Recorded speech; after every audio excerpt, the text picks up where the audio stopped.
Hi friends, welcome to wings of man. இன்றைக்கி நம்ம சேனலில் கர்ப்பிணி பெண்கள் கரும்பு சாப்பிடலாமா சாப்பிடக்கூடாதா, கரும்பு சாப்பிட்றதுனால வயிற்றில் இருக்கிற குழந்தைக்கு ஏதாவது பாதிப்பு ஏற்படுமா, எந்த அளவுக்கு கரும்பு சாப்பிடலாம், யாரெல்லாம் சாப்பிடக்கூடாது, அதை பற்றி தான் இந்த வீடியோவில் நம்ம டீட்டெயிலாக பார்க்க போகிறோம். ஸோ வீடியோவை ஸ்கிப் பண்ணாமல் பாருங்கள். கர்ப்பிணி பெண்கள் கரும்பு சாப்பிட்றது சேஃப் தான். எந்த மந்தில் சாப்பிட்றது சேஃப் அப்படிங்கிறத நம்ம தெரிஞ்சுட்டு சாப்பிடணும். நாம் கர்ப்பிணி பெண்களாக இருக்கும் பட்சத்தில் கரும்பு சாப்பிட்டோம் அப்படின்னா நம்மளுடைய நோய் எதிர்ப்பு சக்தியும் சரி, குழந்தையுடைய நோய் எதிர்ப்பு சக்தியும் சரி அதிகரிக்கும். கர்ப்ப காலத்தில் கர்ப்பிணி கரும்பு சாப்பிட்டாங்க அப்படின்னா கர்ப்ப காலத்தில் வரக்கூடிய மஞ்சள் காமாலை, அதாவது ஜெஸ்டேஷனல் ஜாண்டஸ் அப்படின்னு சொல்லுவாங்க, அந்த மஞ்சள் காமாலை வராமல் தடுக்க முடியும். இந்த சுகர் கேன் ஜூஸ், அதாவது கரும்பு நம்ம ஜூஸாவோ அல்லது கரும்பாவோ நம்ம எடுத்துக்கும் போது பார்த்திங்கன்னா அதில் கொலஸ்ட்ரால் 0% இருக்குது. சுத்தமாக கொலஸ்ட்ராலே இல்லாத ஒரு ஜூஸ் அப்படிங்கிறதுனால தாராளமாக கர்ப்பிணி பெண்கள் எடுத்துக்கலாம். நம்ம இளநீர் குடிக்கும்போது நமக்கு எந்த அளவுக்கு விட்டமின்ஸ், மினரல்ஸ் இதெல்லாம் கிடைக்குமோ அதே போல் தான் கரும்புலேயும் நமக்கு நிறைய விட்டமின்ஸ், மினரல்ஸ் எல்லாமே இருக்குது. நம்ம சாதாரணமாக ஒரு பழம் எடுத்துக்கிறோம் இல்லையா, அதில் எவ்வளவு நமக்கு சத்துக்கள் கிடைக்குமோ அதே போல் தான் இந்த கரும்புலேயும் சத்துக்கள் கிடைக்கும். எந்த ஒரு விஷயமா இருந்தாலும் நம்ம அளவோடு எடுத்துக்கும் போது அது நமக்கு அவ்வளோ நன்மைகளை கொடுக்கும். அதுவே நம்ம அளவுக்கு அதிகமாக எடுத்துக்கும் போது அதுவே நமக்கு ஆபத்தாக முடியும் இல்லையா. அதனால் இந்த கரும்பு ஜூஸும் சரி தான், கரும்பும் சரி தான், நம்ம ஒரு அளவுக்கு எடுத்துக்கும் போது அதில் இருக்கக்கூடிய மகத்தான நன்மைகள் நமக்கு கிடைக்கும். அளவுக்கு மீறி நம்ம சாப்பிடும்போது, அந்த கரும்பை நம்ம எப்படி அசை போட்டு சாப்பிடும்போது பற்களுக்கு உறுதின்னு நான் சொன்னேனோ, அதுவே அந்த கரும்பை நம்ம அளவுக்கு அதிகமாக சாப்பிட்டோம் அப்படின்னா நம்மளுடைய பற்கள் சிதைவடைவதற்கு, டூத் டீகே அப்படின்னு சொல்லுவாங்க, அதுக்கான வாய்ப்புகள் ரொம்பவே அதிகம். இந்த கரும்பை நம்ம அளவாக எடுத்துக்கிட்டோம் அப்படின்னா நமக்கு அது நல்லது. அதுவே நம்ம அளவுக்கு அதிகமாக எடுத்துக்கும் போது கர்ப்ப காலத்தில் வரக்கூடிய அந்த சர்க்கரை நோய் வர்றதுக்கான வாய்ப்புகள் அதிகம். உங்களுக்கு கர்ப்பகால சர்க்கரை நோய் இருந்தது அப்படின்னா கண்டிப்பாக இந்த கரும்பை அவாய்ட் பண்ணிக்கோங்க. ரொம்ப ஆசையாக இருந்துச்சு அப்படின்னா ஒரு கடி அல்லது 2 கடி, ரொம்ப சின்ன பீஸாக ஒரு ஜான் அளவு பீஸ் ஒரே ஒரு டைம் சாப்பிடுங்க. டெய்லியும் இதே மாதிரி நான் சாப்பிட்றேன், டெய்லியும் ஜான் அளவு சாப்பிட்றேன் அந்த மாதிரியெல்லாம் வச்சுக்காதீங்க. வீக்லி ஒன்ஸ் அந்த பொங்கல் சீசனில் தான் நமக்கு கிடைக்கும்.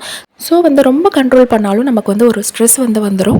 அந்த ஸ்ட்ரெஸ்ஸுமே சரி கர்ப்பிணி பெண்களுக்கு பாதிப்பை ஏற்படுத்தும். அதனால் உங்களுக்கு ரொம்ப பிடிக்கும் அப்படின்னா அளவாக எடுத்துக்கோங்க. உங்களுக்கு கர்ப்பகால சர்க்கரை நோய் இருந்தது அப்படின்னா ஒரு சின்ன ஜான் அளவு கரும்பு மட்டும் சாப்பிடுங்க. ஜான் அளவு அப்படிங்கிறது உங்களுக்கு தெரியும் அப்படின்னு நினைக்கிறேன். ஒரு 2 கணுவுக்கு இடையில வர ஒரு அளவு இருக்கும் இல்லையா, அந்த பீஸ் அளவு மட்டும் கரும்பு சாப்பிடுங்க. ரொம்ப அதிகமாக சாப்பிடாதீங்க. முக்கியமாக முதல் 3 மாத கர்ப்பம் பார்த்திங்கன்னா ரொம்பவே கவனமாக இருக்கக்கூடிய ஒரு விஷயம். அது நிறைய வீடியோவில் நான் சொல்லியிருப்பேன். இந்த முதல் 3 மாதங்களில் பார்த்திங்கன்னா பொதுவாகவே நம்ம இனிப்பு அதிகமாக எடுத்துக்கக்கூடாது அப்படின்னு எல்லாருமே சொல்லுவாங்க. வீட்டில் இருக்கிற பெரியவங்களும் சரி தான், டாக்டரும் சரி தான் உங்களுக்கு சஜஸ்ட் பண்ணியிருப்பாங்க. இனிப்பு அதிகமாக எடுத்துக்கக்கூடாது. முக்கியமாக இந்த முதல் 3 மாதம் இருக்கு இல்லையா, அந்த காலத்தில் இனிப்பு அதிகமாக எடுத்துக்கக்கூடாது.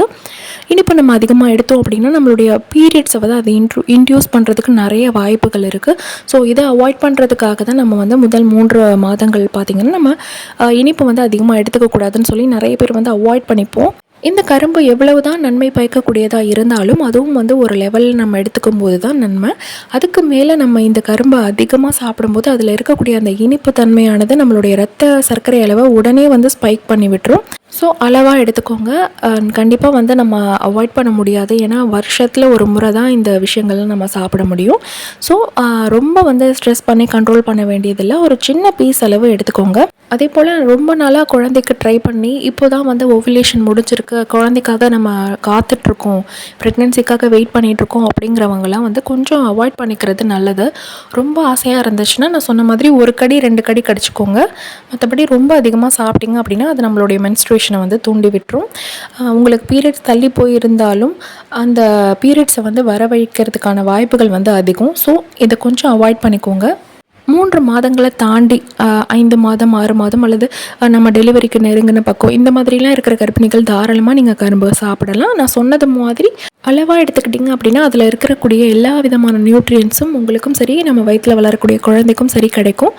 முக்கியமாக இந்த கரும்பை சாராக எடுக்கிறத காட்டிலும் இந்த மாதிரி ஒரு சின்ன துண்டை எடுத்துக்கிட்டு அதை நீங்கள் பற்களெல்லாம் கடித்து சாப்பிடும்போது தான் அதில் இருக்கக்கூடிய நன்மைகளும் உங்களுக்கு கிடைக்கும். பற்களுக்கும் அது உறுதியை கொடுக்கும். அதிகமாக சாப்பிடாம அளவாக சாப்பிடுங்க. இந்த வீடியோ கண்டிப்பாக உங்களுக்கு பயனுள்ளதாக இருந்திருக்கும் அப்படின்னு நம்புகிறேன். வீடியோ பிடிச்சிருந்தால் லைக் பண்ணுங்கள். கூடவே நம்ம சேனலை மறக்காமல் சப்ஸ்கிரைப் பண்ணிக்கோங்க. தேங்க்யூ ஸோ மச் ஃபார் வாட்சிங்.